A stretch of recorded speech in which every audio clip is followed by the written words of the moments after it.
Hi, I'm Jennifer Chen. Growing up, my parents instilled in me the belief that true wealth comes from humility and smart work. While other kids dreamed of being doctors or lawyers, I was captivated by the stock market. By 12, I was devouring investment books and obsessively tracking market trends, much to my parents' bewilderment.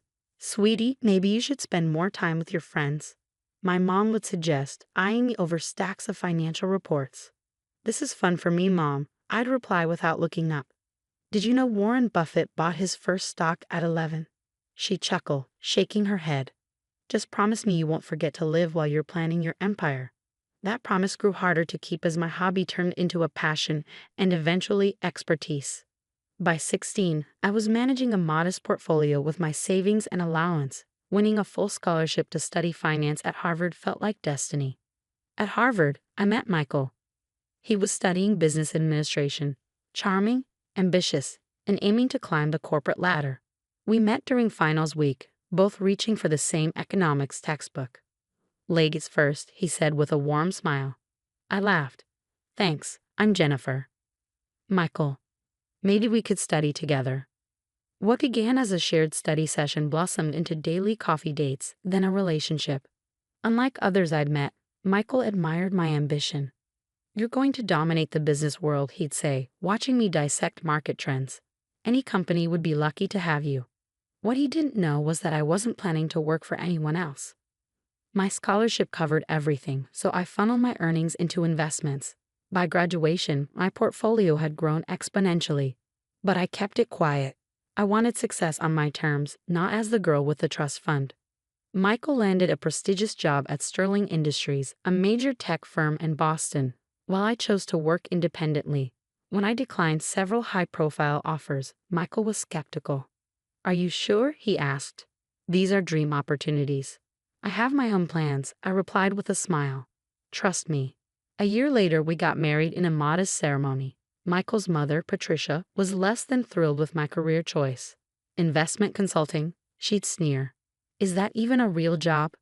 I smiled, recalling my parents' advice about staying humble. By then, my portfolio was worth over $50 million, strategically diversified and quietly making me one of Sterling's largest individual shareholders. Though no one, not even Michael, knew. Michael thrived at Sterling, rising through the ranks to work under James Wilson, the arrogant VP of operations. Wilson was infamous for his outdated views, especially about women. The problem with modern marriages, he'd say at company events, is women forgetting their place. Michael would laugh awkwardly, avoiding confrontation. It irritated me, but I let it slide until the annual executive party.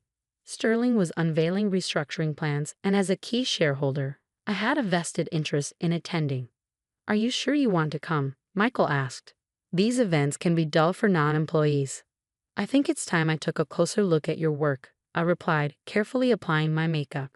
I chose a classic black dress, pearl earrings, and my grandmother's vintage watch, a talisman in every major decision I'd made. The hotel ballroom buzzed with chatter as we arrived. Crystal chandeliers glittered overhead, and the scent of champagne lingered in the air. Michael led me to James Wilson, who was holding court near the bar. Jennifer. Michael. James called, raising his glass. We were just discussing Sterling's exciting new direction. Cutting R&D for short-term profits, I asked, feigning innocence. Doesn't innovation drive sustainable growth? James's smile faltered. Ah, the little wife has opinions on business, does she? Laughter rippled through the group. Michael shifted uncomfortably. She likes to read the financial news, he said quickly. Honey, maybe we should grab some drinks. But James wasn't done. Sterling's biggest problem, he announced loudly, is too many voices from people who don't understand real business, like housewives who think reading the Wall Street Journal makes them experts. The crowd chuckled, but I noticed the CEO, Thomas Richards, watching with interest. My husband, once so proud of my intelligence, stared at his shoes. Before I could speak, a familiar voice interrupted. Actually, James, you might want to rethink that. Sarah Martinez, my private banker and confidant, stepped forward, her smile sharp. Should I explain, Jennifer, or would you like to? James's smug expression faltered. What's going on here? I straightened, feeling my grandmother's watch against my wrist. The time had come. Since you're so concerned about shareholder value, James, I said, my voice calm, perhaps we should discuss the report I'm presenting at Monday's board meeting. The one outlining why your restructuring plan will fail. James turned crimson. Board meeting. What are you talking about? CEO Richards stepped forward, his expression thoughtful. Jennifer Chen, JC Holdings. I knew the name sounded familiar. I smiled. Surprise. Strategic anonymity can be a powerful tool. What's going on? Michael whispered, his face pale and voice trembling. Sarah stepped forward, her tone cutting through the silence. Your wife, she announced to the room, owns 51% of Sterling Industries shares. And no, she doesn't spend her days shopping. The silence hung for a moment before chaos erupted. James Wilson's face turned a vivid red, cycling through shades I didn't know were possible. Michael looked as though he might faint. This is absurd, James sputtered. There must be some mistake. Sarah, ever composed, tapped on her tablet. I can show you the documentation if you'd like. I have all the records right here. CEO Richards stepped forward, a slight smile tugging at the corners of his mouth. That won't be necessary, Sarah. I've suspected as much for some time. The board has been impressed with Mrs. Chen's insights and recommendations for years. James turned to him, stunned. You knew. Of course, Richards replied smoothly. Why do you think your restructuring plan hasn't been approved? Mrs. Chen raised significant objections. Michael finally found his voice, though it wavered. Jennifer. How? When? I met his wide-eyed gaze. Perhaps we should continue this conversation somewhere more private, I suggested, glancing at the growing crowd of onlookers. My office is just upstairs, Richards offered. Shall we? The elevator ride was oppressively silent. Michael alternated between glancing at me and staring at the floor, while James seethed. Sarah, steady as ever, stood by my side, a quiet but unwavering presence. Richard's office was expansive, with panoramic views of the Boston skyline. As we took our seats, James immediately claimed the chair nearest Richard's desk, as if proximity could restore his authority. Well, Richards began, leaning back in his chair, this has been an eventful evening. Eventful? James exploded. This is outrageous. She can't possibly. She can and does. Sarah interrupted, laying documents on the desk. Jennifer Chen, through carefully managed investment vehicles, controls 51% of Sterling Industries. She's been building her position over the past 5 years. Michael's expression morphed from confusion to hurt. 5 years? But we've been married for 3. I started investing in Sterling before we met. I explained evenly. The company had potential but needed modernization. I saw an opportunity. Modernization? James sneered. Yes, James, I replied calmly. Modernization. Like fostering innovation instead of getting R&D. Like respecting your employees instead of perpetuating a toxic workplace. Richards leaned forward. Mrs. Chen's recommendations have been instrumental in shaping our strategy. Her analysis has consistently outperformed expectations. Michael's voice was barely audible. Why didn't you tell me? I held his gaze. Would it have made a difference? Would you have defended me against James's comments if you'd known I was Sterling's majority shareholder? He flinched, the answer clear without being spoken. This is preposterous, James barked, rising from his chair. I've dedicated 15 years to Sterling. You can't just turn it into a toxic environment where innovation and talent are stifled. I interrupted. James, your restructuring plan would destroy this company. The board won't be supporting it, Richards cut in. In fact, we need to discuss your future with Sterling. My future? James looked stricken. Yes, I said, standing to meet his glare. Your leadership is outdated, your strategies are short-sighted, and your conduct unacceptable. Sterling deserves better. You can't fire me, James shouted. You're just a majority shareholder, Sarah interjected coolly. And yes, she can. Michael remained frozen, his expression unreadable. You told me you were consulting, he murmured. You said it was small scale. I never lied, I said softly. I just didn't tell you everything. Would you have respected my decisions if I had? James erupted again, pointing at Michael. She's tearing us apart. Women like her. That's enough, Richard snapped, his tone sharp. James, you'll receive the details of your separation package tomorrow. Please leave. James stormed out, slamming the door behind him. Sarah excused herself, leaving me alone with Michael and Richards. Mrs. Chen, Richards began, will you be taking a more active role in the company? Yes, I replied firmly, starting with a comprehensive review of our culture and leadership. Michael finally spoke, his voice cracking. And what about us? I turned to him, my voice steady. That depends. Are you ready to see me as an equal, or am I still just the little wife you asked to stay quiet at company events? I need time, he stammered, standing abruptly. This is all too much. He left, and I watched his retreating figure. Richards cleared his throat. Family and business rarely mix well. True, I said, exhaling deeply, but principles shouldn't be compromised. The days that followed were a whirlwind. James's firing made headlines, Sterling Industries, a shakeup at the top. The stock price dipped briefly before recovering as my vision for the company became public. Michael stayed with his parents, processing everything. His mother left a string of hostile voicemails, which I deleted without hesitation. My focus remained on transforming Sterling, revitalizing R&D, implementing work-life balance policies, and fostering innovation. A week later, Michael returned. He looked worn, his usual polish replaced by exhaustion. Can we talk? He asked hesitantly. I gestured to the chair across from my desk. He sat, then immediately stood again, pacing nervously. I've been thinking about everything, he began. About us, about work.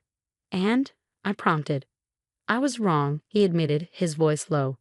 I let James and others disrespect you. I should have stood up for you. I was so focused on my career that I forgot what really matters. I watched him for a moment before replying. Change doesn't come through words, Michael. It comes through actions. Are you ready to show me that you see me as your equal? He nodded, determination flickering in his eyes. Yes, I am. I waited silently, giving him space to continue. But you weren't completely honest either, Michael added after a moment. You kept such a huge part of your life hidden from me. How are we supposed to have a real marriage with secrets like that? You're right, I admitted, keeping my voice calm. I should have trusted you with the truth. But Michael, ask yourself, why didn't I feel I could? He sank into the chair, his hands running through his hair. Because I showed you I couldn't be trusted. Every time I laughed at James's jokes, every time I told you to stay quiet. I proved I cared more about office politics than supporting my wife. The next few weeks tested everything, my marriage, my resolve, and my ability to steer Sterling Industries through massive change. James Wilson hadn't gone quietly. He hired a lawyer and threatened to sue for wrongful termination, and his allies within the company whispered behind my back. She's tearing down our traditions, they muttered in the break room. This is what happens when you let emotions run a business, others sneered. But facts don't lie. Within a month, employee satisfaction soared by 40%, and R&D, finally free from James's stifling grip, filed 12 patent applications. The stock price climbed steadily, proving that my changes were more than just radical. They were necessary. At home, Michael hovered in a strange limbo, sleeping in the guest room and walking on eggshells around me. His mother, Patricia, however, had no such hesitation. She stormed into our house one afternoon, her designer heels clicking like gunfire. We need to talk, she announced, barely pausing before stepping into the living room. By all means, I said dryly, closing the door behind her. This power trip of yours has gone far enough, she declared, folding her arms. You've made your point. Now step back and let the men handle business. I raised an eyebrow. The men? You've humiliated Michael enough already, she snapped. His colleagues don't know how to treat him anymore. Do you have any idea what this is doing to his career? Humiliating? I repeated. Like being laughed at during business functions? Like being dismissed as just a housewife? That's different. She waved a manicured hand dismissively. That's just how business works. Men need to. Need to what, Patricia? Undermine women to prop up their egos. Pretend competence doesn't exist if it comes from the wrong gender. You tricked him, she burst out. My son married you thinking you were a normal wife, and no. Now what? Michael's voice cut through the tension, startling us both. Michael. Patricia turned to him, her expression softening with relief. Thank goodness you're here. We need to talk sense into her before she destroys everything. But Michael wasn't looking at her. His eyes were locked on me, filled with something I hadn't seen in weeks, understanding. "Mom," he said evenly, "you need to leave." "What?" "But." "Now," he said firmly. After she left, silence settled between us. Michael sank onto the couch, exhaustion etched into his face. "I heard everything," he said quietly, "and I finally realized I've been just like her, treating you like you needed to be managed, not supported. And I'm sorry." I sat down beside him, keeping a cautious distance. "I didn't want to outshine you, Michael. I just wanted your respect as your wife, as a partner, as a person." "You have it," he said softly. "I know I don't deserve your trust right now, but I want to earn it. Not because of your money or your power, but because I love you. And I want to be the partner you deserve." My phone buzzed, breaking the moment. It was Sarah. "Jennifer," she said when I answered, "James has withdrawn his lawsuit. Word about Sterling's latest quarterly projections has spread, and they're impressive." "Send me the details," I said with a smile. "And Sarah, thank you for everything." When I hung up, Michael asked, "Good news?" "James is backing down." I confirmed. "It seems success really is the best revenge." Michael nodded thoughtfully. "What happens now?" "With Sterling and with us." "Sterling will keep evolving," I replied. "We're rolling out a new parental leave policy and launching a mentorship program for women in tech next month." "And us?" he asked, his voice hesitant. I took a deep breath. "That depends. Are you ready for a marriage of equals? Really ready?" "I'd like to try," he said, a small smile tugging at his lips. "Starting with moving out of the guest room, if you're okay with that. It's killing my back." I laughed, surprising myself. "We'll need couples counseling, and you'll have to stand up to your mother." "Done," he said, grinning. "Though maybe we should have dinner with her next week. I'd love to see her face when you explain your women's leadership initiative." For the first time in weeks, I felt real hope for our future. "Get out." James's voice was cold as he stood in our marble foyer, casually swirling whiskey in a crystal glass. "Your things are already packed." I stared at the Louis Vuitton suitcases lined up by the door, the ones he'd bought me last Christmas when everything still seemed perfect. My hands trembled, but I kept my voice steady. "So that's it? After 8 years of marriage, you're just throwing me out?" He smirked, taking another sip. "Come on, Emma. Let's not make this dramatic. We both know this marriage has served its purpose. Your inheritance helped build ClearTech into what it is today. Now that we're going public, I need someone more suitable by my side. Someone who understands the tech world." My name is Emma Chen, and at 34, I was watching my life crumble around me. 8 years ago, I'd married James believing in love and forever. He was brilliant but struggling, working on a startup he swore would change the world. When my parents died in a car accident 2 years into our marriage, leaving me their life savings and family business shares worth $3 million, I didn't hesitate to invest it all in his dream. "You mean someone like Melissa?" I asked, thinking of his 25-year-old head of marketing who'd been spending more and more time at our house lately. The way she looked at him during dinner parties, how they always seemed to be having late meetings. James's smile widened. "Melissa understands vision. She gets what it takes to build something revolutionary. You," he gestured dismissively with his glass. "You were great for the early days. The supportive wife, the generous investor. But ClearTech is worth $100 million now. We're playing in the big leagues." I looked around our mansion.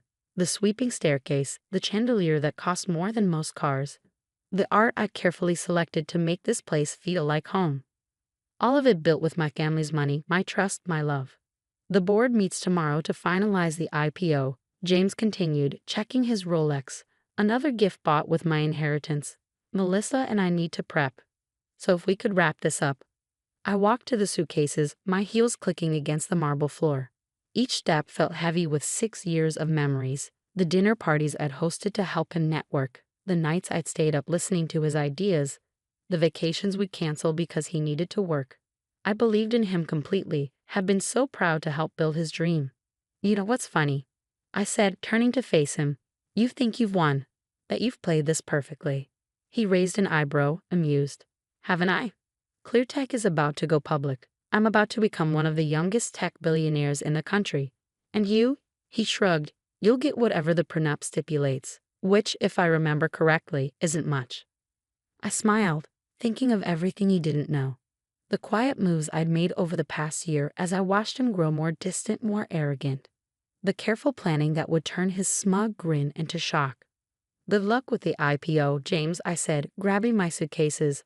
I'm sure it'll be interesting. His confidence faltered for just a moment. What's that supposed to mean? You'll see.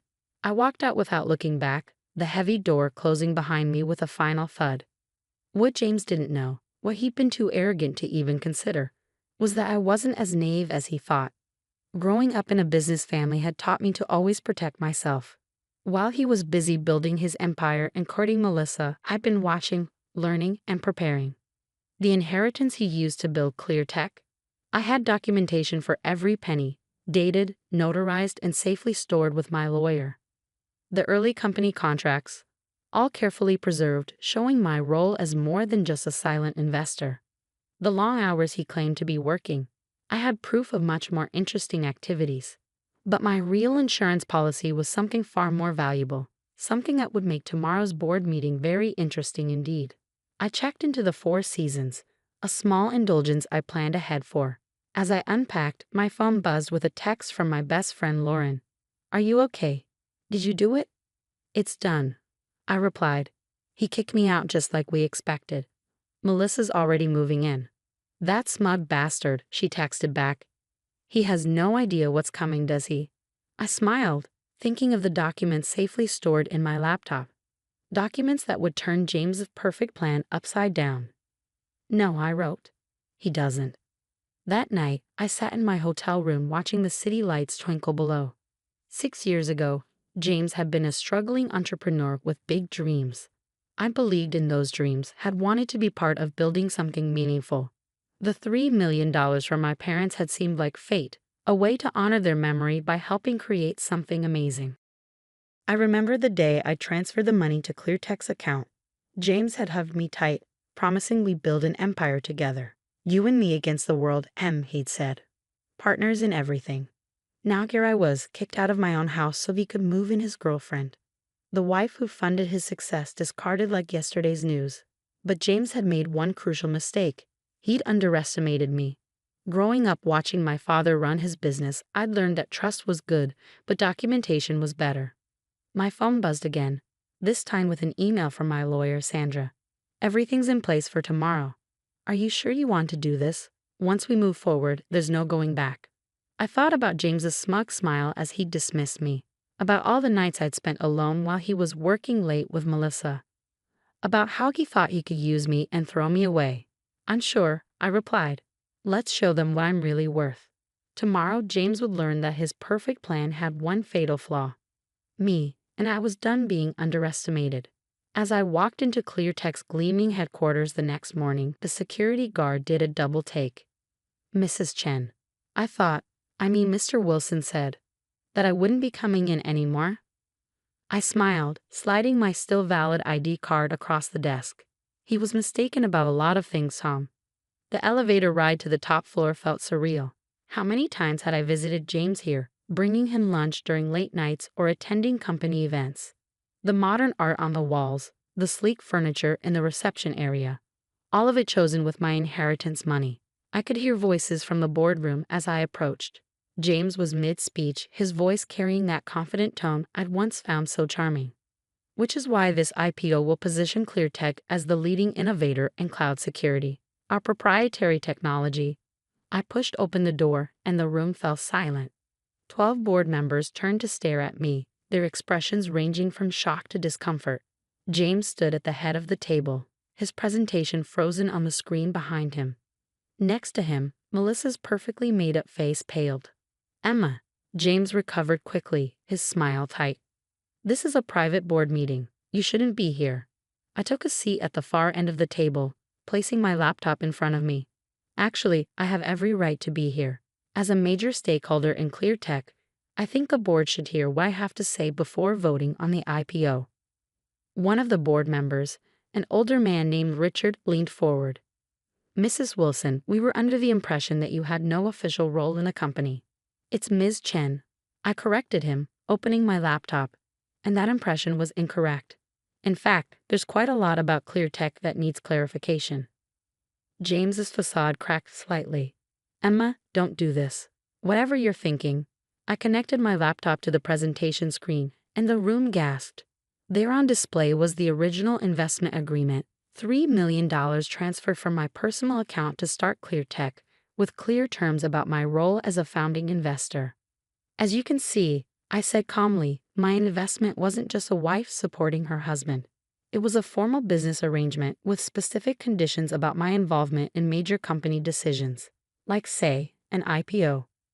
The board members shifted uncomfortably, several of them shooting questioning looks at James. He had always portrayed ClearTech as his sole creation, conveniently leaving out the fact that his wife's inheritance had made it all possible. That was years ago, James said dismissively. The company has grown far beyond that initial investment. True, I nodded, clicking to the next slide, which is why I found it interesting that you've been systematically erasing my contributions from company records. These are the original documents, and these, I split screen to show altered versions, are what you submitted to the SEC for the IPO filing. The room erupted in murmurs. Document falsification in an IPO filing was serious, the kind of thing that could derail the entire process and trigger investigations. This is ridiculous, Melissa spoke up, her hand possessively on James's arm. You're just bitter because my husband used my family's money to build this company, then tried to push me out when he thought he didn't need me anymore. I interrupted. No, Melissa, I'm not bitter. I'm just well prepared. I clicked to the next slide, and James's face went ash white. There on the screen were bank statements showing systematic fund diversions from ClearTech's accounts to offshore holdings. Millions of dollars moved quietly over the past year. Would anyone like to explain these transactions? I asked innocently. Because I'm very curious about why company funds were being moved to accounts in the Cayman Islands right before the IPO announcement. Richard, the board member who'd spoken earlier, stood up abruptly. Mr. Wilson, is this accurate? James tugged at his collar, his cool demeanor cracking. These are complex financial arrangements for tax purposes, completely standard. Standard? I raised an eyebrow. Is that what you told Melissa when you promised her shares from these accounts? When you planned to cash out together after the IPO? Melissa jumped up, her chair scraping against the floor. How did you? No. I finished for her. Let's just say you should be more careful about what you discuss over company email, especially when the company's security system was partly funded by the person you're planning to betray. The boardroom erupted into chaos. Several members were on their phones, presumably calling their lawyers. Others were demanding immediate explanations from James, who stood there looking like his perfect world was crumbling around him. This is a simple choice, I said, raising my voice above the commotion. Either we postpone the IPO and restructure the company leadership to reflect its true ownership, or I take this evidence to the SEC. Your call. James stormed around the table toward me, his face contorted with rage. You manipulative bitch, he hissed under his breath. You're trying to destroy everything I built. No, James, I said quietly, meeting his gaze. I'm taking back what's mine, what we built together, before you decided to throw me away. The board quickly called for an emergency recess. As people filed out of the room, many of them already on their phones with crisis managers and lawyers, I packed up my laptop calmly. Everything I'd shown them was just the tip of the iceberg. I had more evidence, more proof of James's deceptions, safely backed up and ready to deploy if needed. Richard, the senior board member, approached me as I stood to leave. Ms. Chen, I think we need to have a longer conversation about your role in ClearTech. Perhaps over lunch? I smiled, shouldering my bag. I'd like that. I have quite a few ideas about the company's future. As I walked out, I caught a glimpse of James and Melissa in heated discussion, their perfect plan falling apart around them. He looked up as I passed, and for the first time since I'd known him, I saw fear in his eyes. This was just the beginning. James had thought he could discard me without consequences, but he was about to learn just how expensive that mistake would be. The weeks following the board meeting were a whirlwind of legal negotiations, emergency board sessions, and company restructuring. I watched from my temporary office on the 19th floor, not quite the penthouse suite where James still sat, but close enough to keep an eye on things. The IPO had been postponed indefinitely. After my revelations, the board wasn't taking any chances. They'd hired independent auditors to go through every transaction, every document, every decision made in the past 6 years. What they found made my evidence look tame in comparison. They've uncovered at least $12 million in questionable transactions, Sandra, my lawyer, told me one morning as we reviewed the latest findings. James wasn't just planning to cash out with Melissa. He was setting up a parallel company structure. He was going to use the IPO money to start fresh, leaving ClearTech as an empty shell. I sipped my coffee, looking out over the city skyline. And Melissa? Any word from her legal team? Sandra smirked. She's singing like a canary, turned over everything. Emails, texts, recorded conversations. Apparently, she's not as loyal to James now that his perfect plan has fallen apart. I wasn't surprised. Melissa had always been ambitious, but her loyalty extended only as far as her own interests. Once she realized James couldn't deliver the wealthy future he promised, she'd switched sides quickly. The press had been having a field day with the story. Tech CEO's IPO dreams crumble amid fraud allegations, read one headline. ClearTech founder's wife exposes million-dollar deception, screamed another. James' reputation in the tech world, once golden, was now thoroughly tarnished. But I wasn't interested in revenge, I wanted justice. The board had been surprisingly receptive to my proposals for restructuring the company. With James's credibility destroyed and the threat of SEC investigations looming, they were eager to find a stable path forward. The board meeting's in an hour, Sandra reminded me, gathering her papers. Are you ready? I nodded, straightening my blazer. More than ready. The boardroom looked different now. The same sleek table, the same floor-to-ceiling windows. But the energy had changed. James sat at the far end, his usual confidence replaced by barely contained anger. His lawyer whispered something in his ear as I took my seat. Richard called the meeting to order. As you all know, we're here to finalize the leadership restructuring of ClearTech. Following the independent audit and extensive legal review, the board has prepared a resolution. I kept my expression neutral as he read through the terms. James would step down as CEO, though he retained a minority stake in the company. The offshore accounts would be frozen and investigated. And most importantly, I would be installed as executive chairperson, with final say over all major company decisions. This is insane, James burst out, standing up. You're giving her control of my company? Our company, I corrected him quietly, built with my family's money, my support, and my trust. Money you tried to steal, support you abused, and trust you betrayed. The board members shifted uncomfortably, but no one spoke up to defend James. They'd all seen the evidence, all realized how close they'd come to being implicated in his schemes. The resolution is fair, Richard said firmly. Ms. Chen's investment and early involvement were instrumental in building ClearTech. Her recent actions protected not just her interests, but those of every shareholder and employee. The vote was quick and decisive. 10 in favor, 2 abstaining, none opposed. Just like that, control of ClearTech passed to me. As people filed out of the room, James approached me, his face dark with fury. Congratulations, he spat. You've destroyed everything I worked for. I stood up slowly, gathering my things. No, James, I saved what we built together. You're the one who tried to destroy it with greed and lies. You think you can run this company, he sneered. You don't know the first thing about tech. I know about loyalty, I replied. About building trust and keeping it. The technology might be complex, but the principles of good business are simple, something my father taught me long ago. I walked to the door, then turned back for one last look at the man I'd once loved so completely. The leather chair creaked as James leaned back, his perfectly pressed suit a stark contrast to his smug expression. Emily, you have to understand, he said, his voice dripping with false concern.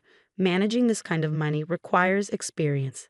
Business sense, things you just don't have. I sat across from him in his home office, my hands clasped tightly in my lap to hide their trembling. The inheritance papers from my grandmother's estate lay scattered across his massive mahogany desk. $12 million worth of assets, properties, and investments that he was so desperate to control. My name is Emily Chen, and at 42, I was watching my husband of 15 years try to manipulate his way into controlling my inheritance. The same man who had spent years subtly undermining my confidence, making me question my own judgment, was now showing his true colors in full force. I've already spoken with our lawyer, James continued, straightening his tie with practiced precision. The power of attorney paperwork is ready. Once you sign, I'll handle everything. You won't have to worry your pretty little head about it. The condescension in his voice made my stomach turn, but I kept my expression neutral. James had always been controlling, but he'd masked it well over the years. Small comments about my spending habits, suggestions that I shouldn't work because he made enough for both of us.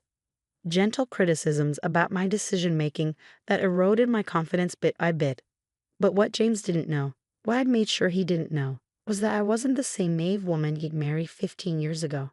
The past 6 months since my grandmother's passing had opened my eyes to things I'd been blind to for far too long. It started with a letter my grandmother had left me, along with the inheritance. My dearest Emily, she'd written, with this gift comes great responsibility, but also great opportunity. Trust yourself. You are stronger and smarter than they've led you to believe.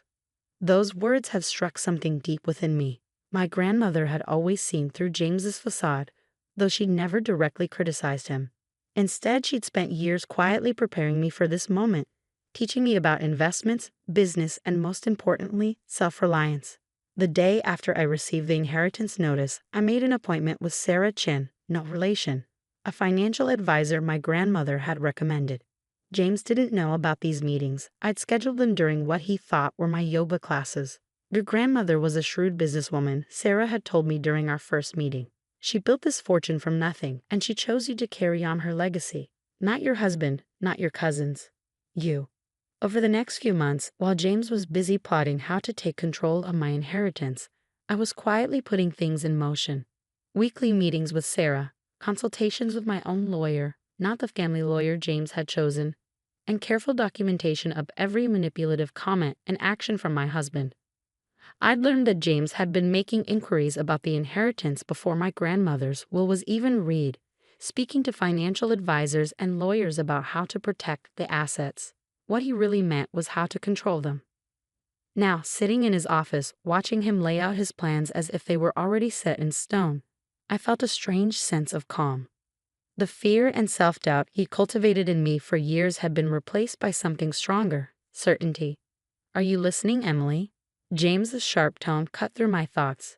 This is important. We need to get these papers signed before the estate is fully settled.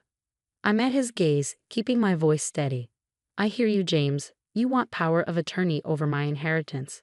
He smiled, that practiced, patronizing smile I'd seen countless times before. Exactly. You know, I only want what's best for us, for our future. What James didn't know was that I'd already secured my future without him. The meetings with Sarah hadn't just been about financial planning. We created a comprehensive strategy to protect my inheritance and my independence. 2 weeks ago, I quietly moved most of my personal savings to a new account at a different bank. The inheritance itself was already protected by an ironclad trust my grandmother had set up, one that explicitly prevented anyone else from gaining control without my consent. But the real surprise was something else entirely, something that would wipe that smug smile off James's face when he finally discovered it. You seem distracted, James said, frowning slightly. Is everything okay? I nodded, standing up from my chair. Everything's fine. I just need some time to think about all this. It's a big decision. He stood as well, coming around the desk to place his hands on my shoulders. His touch, once comforting, now made my skin crawl. Don't overthink it, honey. You know I'll take care of everything. That night, as James slept soundly beside me, convinced his plan was working perfectly, I lay awake thinking about how different things would look in just a few days. The pieces were already in motion, set up carefully over months of quiet preparation. I thought about the moment James would realize what I'd done, how his carefully constructed facade would crumble. The thought both terrified and exhilarated me. The next morning, James was already in his office when I came downstairs. I could hear him on the phone, his voice carrying through the closed door. Yes, everything's proceeding as planned, he was saying.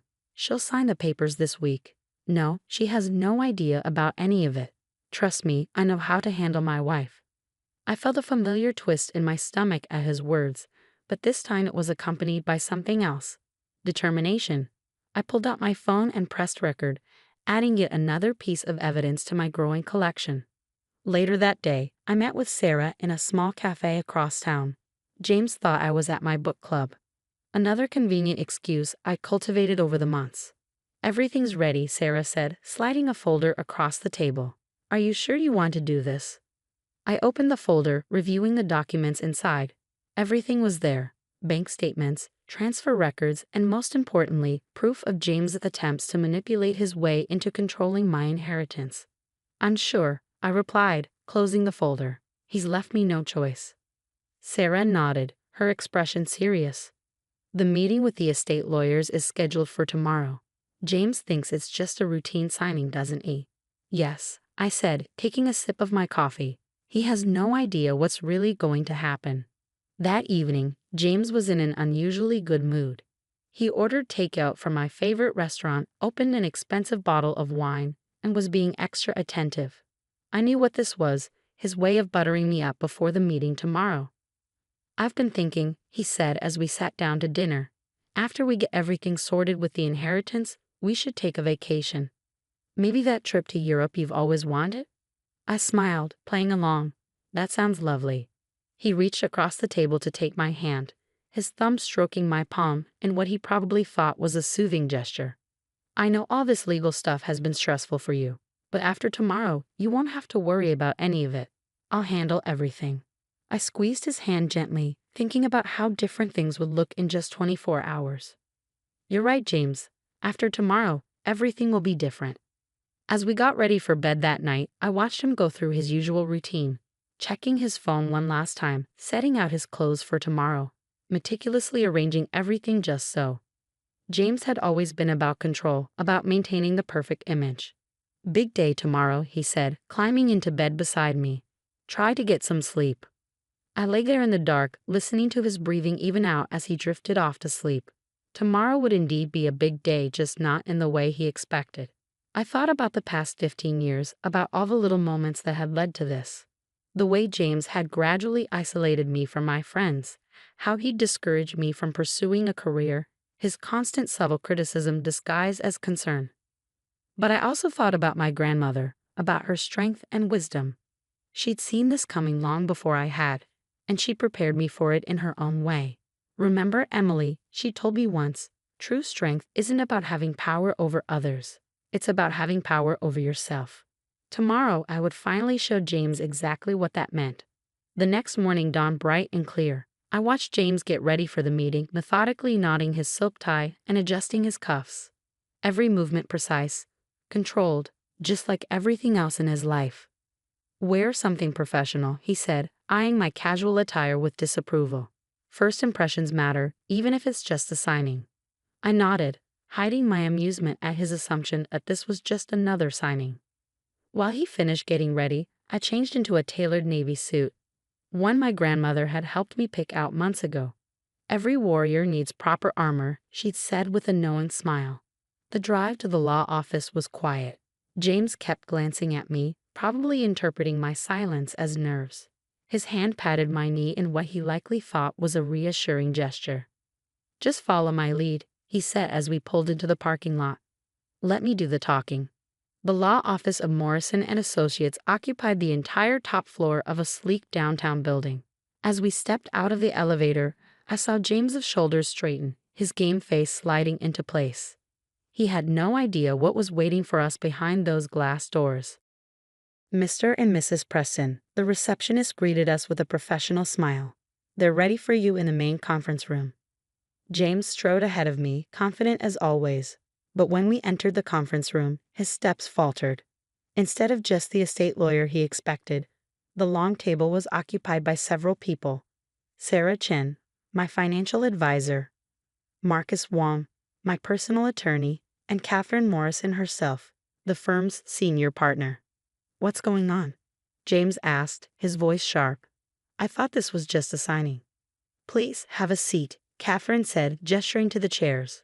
"We have quite a bit to discuss."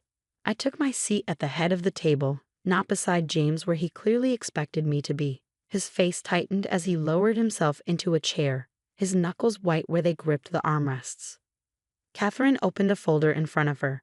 Mrs. Preston has asked us to review some concerning matters regarding her inheritance and your recent attempts to gain power of attorney. James's head snapped toward me, his eyes narrowing. Emily, what is this? Let me explain, I said, my voice steady despite my racing heart. I know about everything, James. The calls to your lawyers about controlling my inheritance before grandmother even passed away. The consultations about having me declare financially incompetent. The offshore accounts you've been preparing. His face paled slightly, but he quickly recovered. That's ridiculous. I've only been trying to protect our interests. Our interests. Sarah Chen cut in, sliding a document across the table. Is that why you've been making inquiries about transferring Mrs. Preston's inheritance into accounts only you would control? James's jaw clenched. Emily, you don't understand. I understand perfectly, I interrupted, pulling out my phone. In fact, let me play something for everyone. I pressed play, and James's voice filled the room. Yes, everything's proceeding as planned. She'll sign the papers this week. No, she has no idea about any of it. Trust me, I know how to handle my wife. The color drained from his face as the recording continued, detailing his plans to gain control of my inheritance through whatever means necessary. That's just taken out of context, he sputtered, but I could see the panic rising in his eyes. Catherine Morrison leaned forward.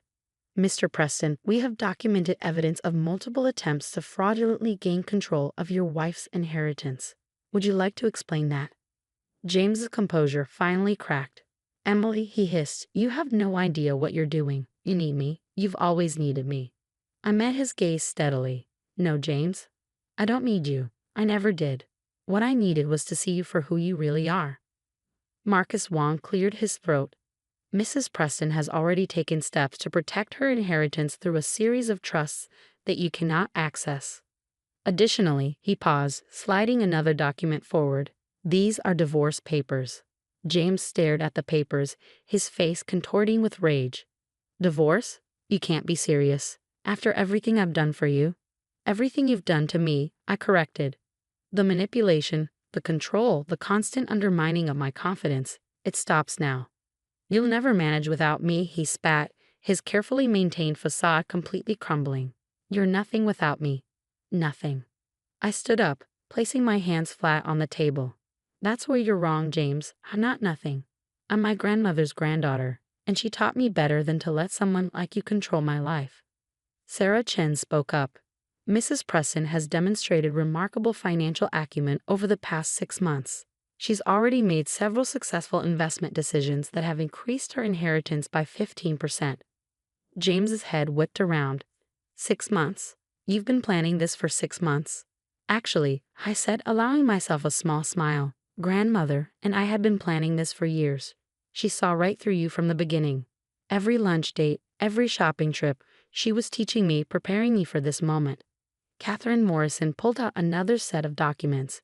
Mr. Preston, given the evidence of your attempted financial manipulation, we're prepared to file charges unless you agree to an uncontested divorce with the terms Mrs. Preston has outlined. James snatched the papers, his eyes scanning the contents.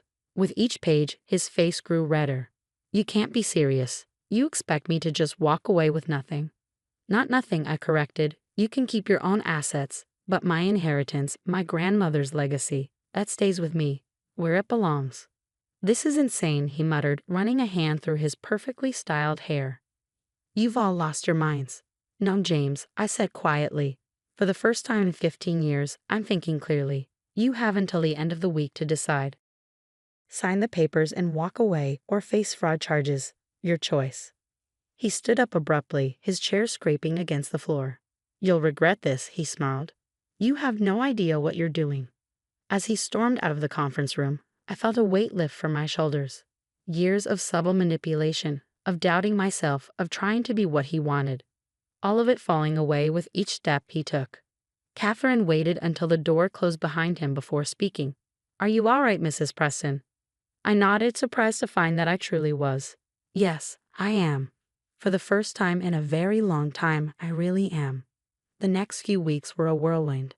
James, faced with overwhelming evidence of his attempted manipulation, finally signed the divorce papers.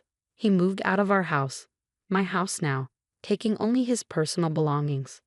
I heard through mutual friends that he was telling everyone I'd had some kind of breakdown, that I was making a huge mistake. But his words didn't have the same power over me anymore. Sarah helped me take full control of my investments, and true to my grandmother's teachings, I proved to be quite adept at managing my own finances. The inheritance wasn't just money, it was freedom, independence, and a chance to finally be myself. One evening, about a month after the confrontation, I was sorting through some old boxes when I found a photo album. Inside was a picture of my wedding day, James and me smiling at the camera, looking perfect and polished. But what caught my eye was my grandmother in the background, watching us with a knowing look. She'd seen it all coming, had prepared me for this moment long before I even realized I needed preparing. Her inheritance wasn't just about the money, it was about giving me the strength to stand on my own. I closed the album and walked to my home office, once James's domain, now my space. On the wall hung a photo of my grandmother and me, taken just months before she passed away. Her eyes sparkled with the same determination I now felt every day. "Thank you," I whispered to her image, "for everything." My phone buzzed with a text from Sarah, another investment opportunity she wanted to discuss. As I read through the details, I couldn't help but smile. James had been so convinced I couldn't handle money, couldn't make decisions, couldn't survive without him. But here I was, not just surviving but thriving, managing my inheritance, making my own choices, and finally living life on my own terms. The future stretched out before me, full of possibilities I never would have imagined when I was caught in James's web of control. It wasn't always easy. Independence never is, but it was mine, and that made all the difference. This is the last present I will ever give you. My husband shoves divorce papers to me. I've decided to marry someone else. So thank you for being a cash dispenser until now. The guy I have been with for so many years turns out to be a horrible person. This is a story of my revenge. My name is Jessica. I'm turning 50 this year. In fact, tomorrow is a little special day. I'll be living in debt for a long time and will finally finish paying it off. My husband Lance and I have worked really hard together. We got married 20 years ago. I was 30 and he was 35. He ran a liquor store that he inherited from his parents who had passed away. I, on the other hand, was an office worker. We met through an acquaintance and started dating with marriage in mind. I had one concern back then. What if he asked me to run the store with him? I was working as a financial consultant who advised on insurance and investment to individual and corporate clients at the time. I was getting paid better than average 30-year-olds and loved my job. I was studying for certification to take my career to the next level when he proposed to me. He said, "I know you have been working hard to get the certification. I want to support you in any way I can. I have enough staff at the store so I can manage it myself. You should pursue your dreams." His assurance was a catalyst for my decision to marry him. He was benevolent and always on my side. I truly wanted to build a life with such a man. As we agreed in the beginning, he focused on his business, and I focused on my work. We thought that our marriage was going well. About a year into it, he went to work, and I was spending my day off at home. When I was vacuuming under the bed, it caught a lot of papers. It had been less than 6 months since we moved in. I wondered why there was such clutter. I picked up a crumpled piece of paper and opened it. The header in bold letters jumped into my eyes. Reminder of payment. The total amount of the debt under Lance's name was $200,000. $200,000 was not $2,000, is it? My head started spinning. Why did he hide such a large amount of debt from me? I questioned him as soon as he got home that day. "What is this debt? What's going on?" "No, it's not what you think. It was left to me by my parents." That was not a personal debt, but rather on his liquor store. It was made by his parents, and when he took over the business, it also came along. It was secured by the land and the house we lived in, so he had no intention to renounce the inheritance. I understood that it was not his personal debt, but it was not something that could be left unattended. "But this is a payment reminder. Aren't you paying back every month?" "I am, but sales fluctuate from month to month. Sometimes I can't pay them back during the slow month. I have to pay my staff first, so I've asked them to wait." That's when the letter came. At first, His explanation sounded to make sense, but it was definitely not a good idea to delay payment. The letter included the words "final notice." I didn't tell you because I didn't want you to freak out. Don't worry though.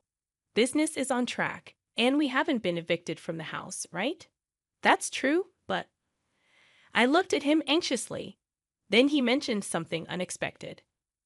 If you're so worried, why don't you help me pay it off? You are making quite a lot, aren't you? I wasn't comfortable with where he was going. It was not my store, and a husband and a wife were supposed to help each other. My debt is also yours. That's a bit sudden. Are you okay if my store went out of business? Many people would suffer if it was gone, you know. I guess he was right. His store had become an indispensable part of the community. It was located in the suburbs where there weren't many shops or supermarkets around. He was also selling fresh foods such as meat and fish and offered a home delivery service. I visited the shop several times, and it was always busy. Some customers stated that they were so grateful to have it in the neighborhood. Please, honey, I'll be focused on keeping my business rolling. Please help me pay off my debts. I respected the way he took his work seriously and devoted himself. I didn't want to see his store disappear. I didn't want that to happen for sure. Being married means that we support each other at all times. If you are struggling, it seems only natural for me to help him. Okay, I'll repay back as much as I can every month from my salary. You can concentrate on managing the store. I could help financially, but only he could run it. I was happy that he relied on me above all else. However, it was the beginning of a change in him. About 3 years had passed since I took over his debt. He often came home late. What were you doing until this late? You reek of alcohol. I just had a few drinks with my customers, honey. Did you make a payment this month? For some reason, he sounded condescending. I did last week. Why? The store depends on you. You'd better keep paying on time. Whenever he got drunk those days, he gave me an order. I had taken it as nonsense from a drunkard, but it started to prick my nerves when he did it repeatedly. He made it sound like it was normal for me to pay back his debt. By the way, Matt has a third kid now. I envy him. Matt was his friend from high school. He had his own business, just like Lance. His wife also worked in the store with him. I've been wanting to talk to you about that. I told him what I had been keeping to myself. Don't you think it's time for us to start a family? His reaction was very cold. What, baby? My business has just started picking up, and we are still in debt. How can we be so irresponsible? That was his stance. I held back my annoyance. Matt has 3 children now, right? We can manage one too. His parents are still well, and his wife works in the store. They are different from us. I couldn't counter that. I'd always thought that I would have children when I got married. My dream was crushed easily, so until I pay off all your debts, we can't have a baby. Well, I guess that's how it's going to be. If you make a lot of money and pay off studies quickly, I will think about it. His mean smile disgusted me, but I felt impatient to pay off the debts as soon as possible. How blind I was. Even though it was an irrational demand, I was still occupied with the thought of starting a family and didn't even think about it. From then on, I worked tirelessly for Lance. I actively obtained qualifications, took promotional exams, and secured a salary increase. I started earning much more than women my age. I even made advance payments, but the debt didn't disappear so easily. I turned 40 before I knew it and had to give up on having children. I thought to myself that I still had my husband and thought he was enough. He relied on me, and I could do anything for him. As long as I still believed that, I remained happy. Lance started coming home later and later as the days went by. He sometimes came back in the morning. I was working in the store, and it was morning when I realized it. I had to go out with a customer, and the next thing I knew, the sun was out. When I saw him working so hard to protect the store, I felt that I had to do my best as a wife too. We were on the same boat, sailing for a better future together. The months and years went by, and the day finally arrived. I was going to make the last payment the next day. For the sake of the debt, I had to pass on all sorts of luxuries I didn't need to do so anymore. I could finally spend my hard-earned money the way I wanted. I realized that ever since I got married, I had been thinking too much about money. We had never taken a vacation or even dined at a nice restaurant. We were still in our 50s. I hoped to finally enjoy such things from then on. On the day the last payment was due, I took a day off. I prepared a more opulent dinner than usual, complete with a bottle of wine and Lance's favorite chocolate cake, intending to celebrate a debt-free life together. When he returned from work, I laid everything out on the table, remarking, "Finally, it feels like it's been a long time. But the last 20 years have gone by so fast, haven't they, honey?" His trembling and lowered head made me wonder if he was crying from happiness. However, to my shock, he burst into laughter in a way I had never heard before. "What the hell is going on? Are you okay?" My supposed husband declared something outrageous. "You are dismissed now. I'm grateful to you for the past 20 years. Thanks to you paying off all my debt, I'm a free man. Great job. I don't need you anymore." "What are you talking about?" I genuinely had no clue. He pulled out something from his bag. "This is my last present to you." Bold letters of a divorce petition stabbed my eyes. Proudly, he continued, "I've decided to marry someone else. So you are no longer of any use to me. Thanks for being my cash dispenser until now. You're getting remarried? Have you been cheating on me all this time?" I recalled his habitual late returns, citing work or socializing. While I toiled to pay off his debt, he was nowhere to be found. His expression remained smug. "I will never read that unfaithful. I have already found the next potential wife. I want to divorce you and marry her. That's why I have been waiting for you to clear my debt." Tears welled up at the absurdity. The feast I had prepared blurred before my saddened eyes. "Get the hell out of here." He handed me the divorce papers. My blood boiled faster than I could feel sadness or despair. "Okay, but you won't regret it." I forced out my voice. "No, I won't. Why would I regret divorcing an old hag like you?" "Old hag?" If I were her, he would be an old fart. Did he think he was still young? His misconception was so ridiculous that I regained composure and accepted the divorce papers. "I'm going to take this with me for now, and I'll be in touch." I packed my belongings and left the house. How could my 20 years of marriage come to such an easy end? Finally alone, I shed tears of emptiness and frustration. Later, I asked my attorney for a divorce agreement, sending it to Lance. I also requested a background report on his bride-to-be. Shortly after, he called me. "Hey, Jessica, what the hell is this document?" He sounded furious. I could imagine his face turning bright red even over the phone. Contrasting his fury, I remained calm.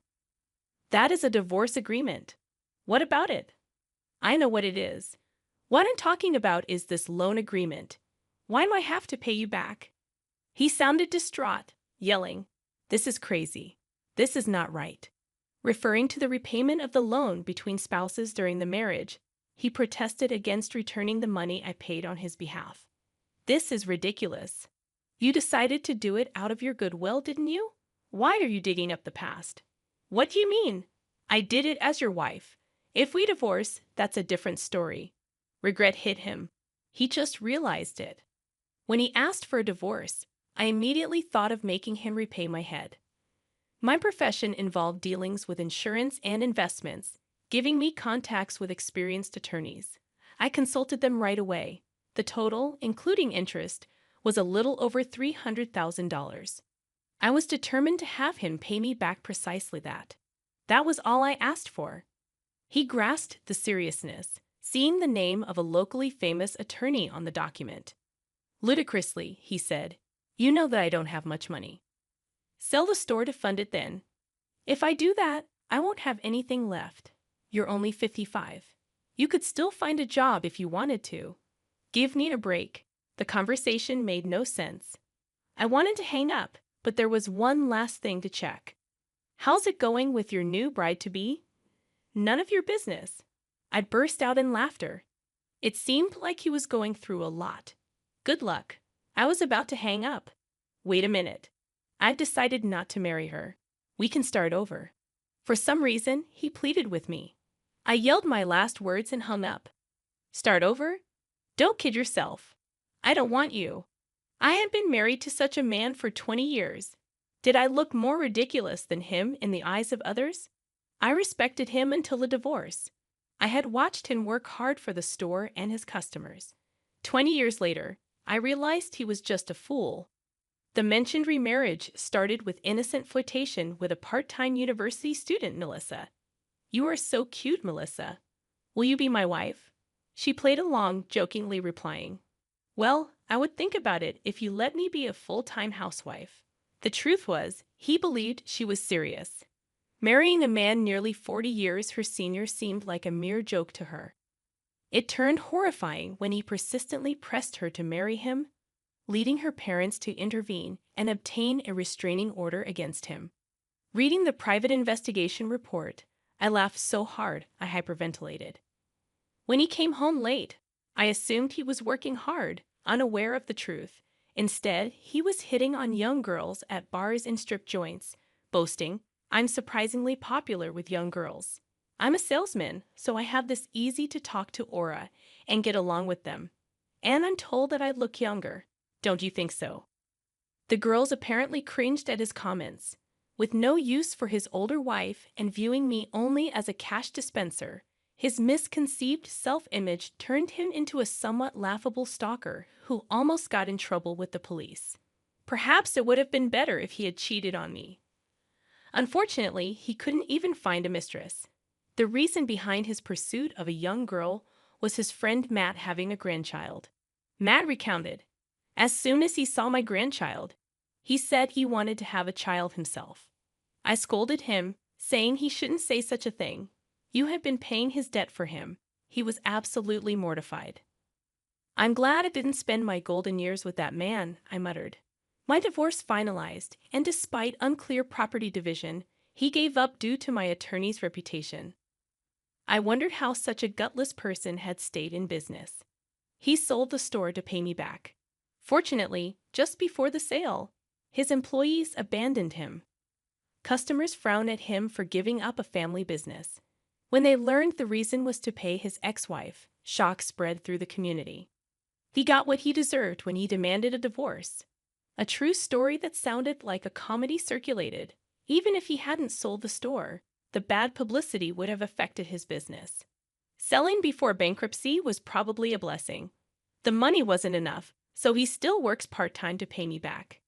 Sometimes he messages, it was all my fault. Can we get back together? Even after blocking, he calls from different phones. If you contact your ex-wife any further, we'll file a restraining order, warned my attorney. The calls stopped. He is terrified of the attorney. Guess what I do now? I'm a marriage counselor. Turning 50, I joined my friend's matchmaking business. I quit my previous job, helping singles find a match, offering advice on finances, insurance, etc. Couples appreciating frank discussions from the beginning increased our membership. Having been through a lot, I don't want them to make the same mistakes I did. Though my salary is lower, I enjoy helping others be happy every day. I found happiness after getting rid of my ex-husband. Today, I'm a bridge to someone else's happiness.